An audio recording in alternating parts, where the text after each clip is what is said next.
माझ्या आयुष्यात अनेक पुरुष आहेत. मी डेटवर जाते पण लग्नाचा विचार करत नाही. हे वाक्य बोलणाऱ्या म्हणजे अभिनेत्री दिव्या दत्त. दिव्या दत्तचा जन्म पंजाबमधील लुधियाना येथे झाला. ती लहान असतानाच तिचे वडील वारले.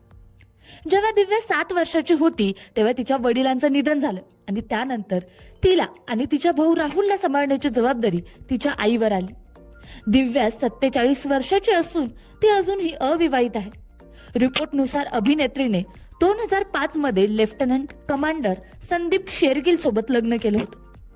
यानंतर दोघांमध्ये कोणत्या तरी मुद्द्यावरून भांडण झालं आणि साखरपुडा मोडला आणि आजपर्यंत या अभिनेत्रीने लग्न केलं नाही. 2019ला टाइम्स ऑफ इंडियाला दिलेल्या मुलाखतीत ती तिच्या लग्नाच्या नियोजनाबद्दल सांगताना म्हणाली की तिला कोणतीच घाई नाही. दिव्याने सांगितलं होतं की तिच्या आयुष्यात अनेक पुरुष आहेत आणि ती डेटवर जाते पण लग्न करण्याचा तिचा कोणताही विचार नाही.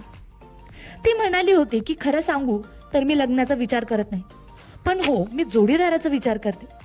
माझ्या आयुष्यात अनेक पुरुष आहेत.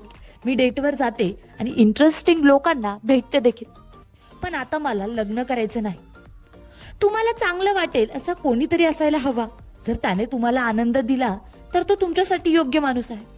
ते नशिबावर सोडलं आहे असंही ती म्हणाली होती.